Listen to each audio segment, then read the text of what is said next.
The last time I was in a relationship with someone was the year 2020.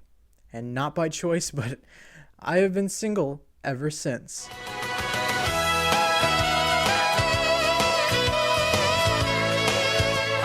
I know it hasn't been a very long time since that relationship ended. I mean, it's only really been about like 3 years, but to illustrate the weird flow of time that I've been experiencing for those past years, I was broken up with literally on the last day of freshman year.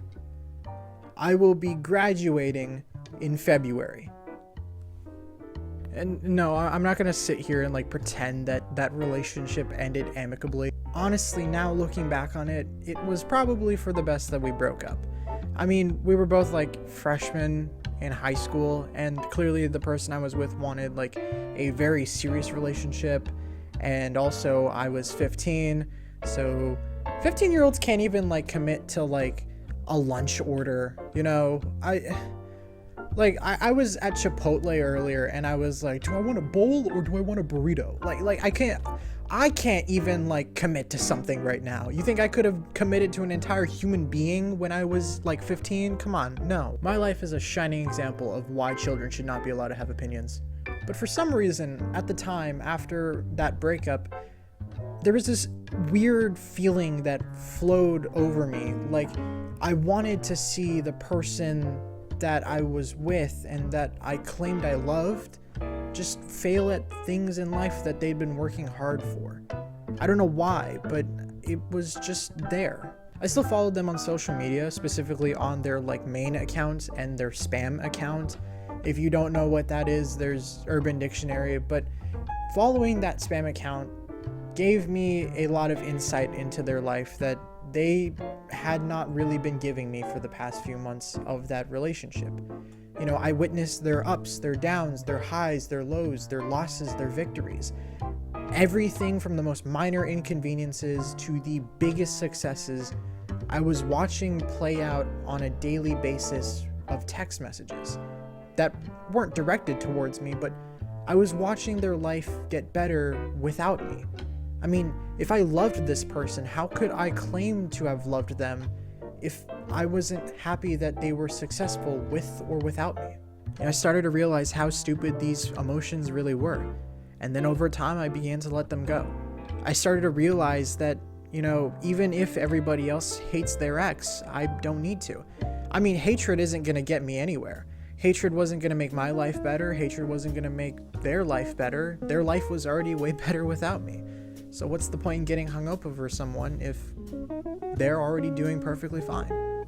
So I began thinking about how I handled and responded to situations, how I thought about talking to people, and you know, what I could say to make situations better or to make people feel better or how to help them with what they were going through.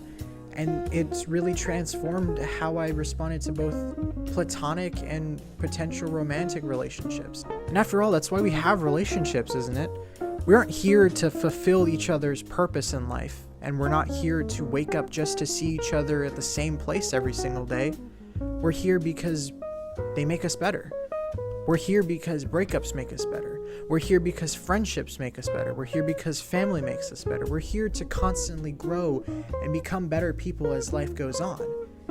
And I think that's the exact reason why I love La La Land so much.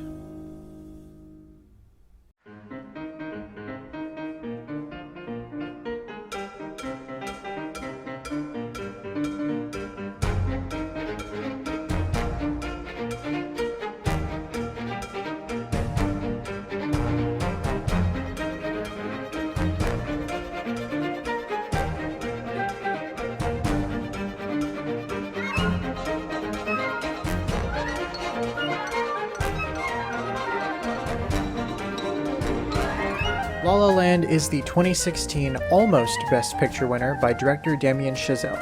The film stars Emma Stone and Ryan Gosling in the roles of the main characters of Mia, an aspiring actor who moves to LA, and Sebastian, a musician who hopes to one day open his own jazz bar. The film opens on the freeways of sunny Los Angeles. The roads are crowded by the cars of all kinds of people of different lives, where the only thing they have in common is this innate aspiration to make it in this disastrous city. The The lyrics of Another Day of Sun are probably the best lyrics you'll ever hear in the opening song of any movie, musical, whatever. The song starts with the vocalizations of a woman lamenting the story of her past, leaving both the life and the love she had behind, all in the pursuit of a dream. She sings about the first time she realized the true power of cinema. This section of the song is just filled with the pure bottled energy of taking a chance on your dream, to go out there and try to make a name for yourself. All to be tied up with a bow that is the hope that the people who followed and supported your dreams will one day see that you were able to make a name for yourself, that you took a chance and it all paid off in the end. Which ends up both contrasting yet complementing the message of our first male singer. When the male vocals begin to engulf your speakers, he sings about these ballads or legacies which continue to echo through the Los Angeles canyons. No one ever stops talking about these greats, which makes it so hard for him to carve out his own name in history. He looks for opportunity as much as he can, but everyone is telling he doesn't want it enough. But for the people who come to this city, all the pain, all the rejection, it's all worth it, because for them, the power of the spotlight and the hope that someday someone will notice them and be inspired the way they were all those years ago, that's enough for them. And this is where that compliment comes from. Two souls searching to make their names known in this overheating concrete jungle of a city. The contrast, however, is their specific goal.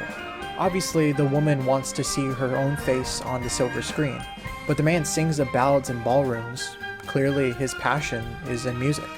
The two have separate goals which are both achievable in the city, but they're both experiencing the exact same daily struggle. They're working hard, clearly talented, and know what they want, but at this point in their life, they're stuck in Groundhog Day.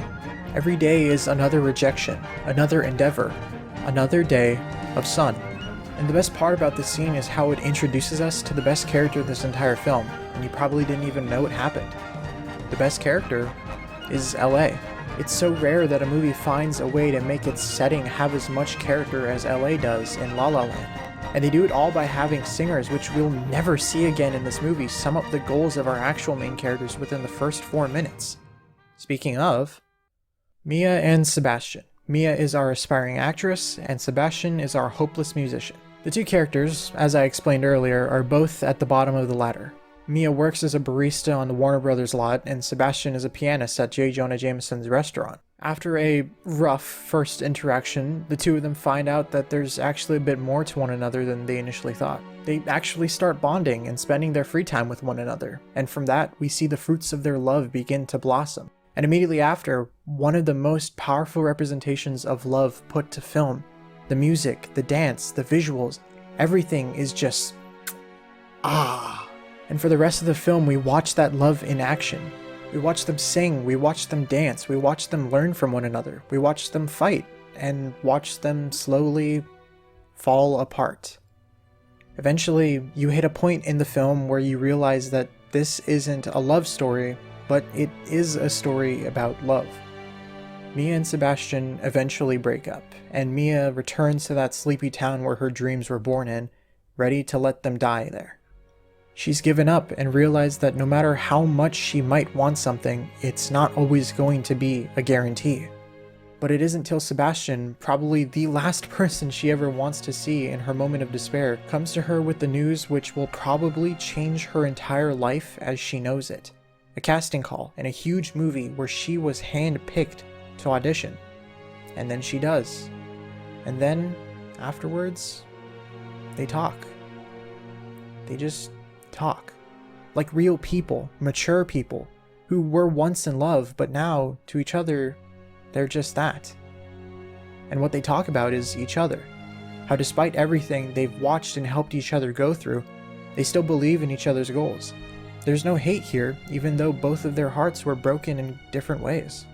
They may not love each other the way they did back at the planetarium, but now they sit in front of it once again with a new kind of love, a new version of it.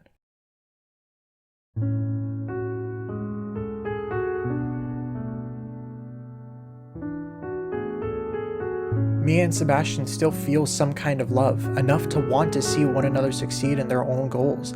The kind of love which hopes and wishes your partner the best, with or without you. A mature kind of love. And just like that, the years pass by, and there she is, dressed nicely on the other side of the exact coffee stand where she used to work. She's made it. And Sebastian, on the piano in his own club. They made it. But they aren't together. And when I watched this movie the first time, I couldn't help but feel a little upset that our two protagonists didn't end up together in this supposed romance movie. But what changed my mind on this film, what made me absolutely fall in love with it, were the words of my friend Matthew, who I watched it with. They achieved their goals, not with each other, but because of each other. And I still think that's beautiful.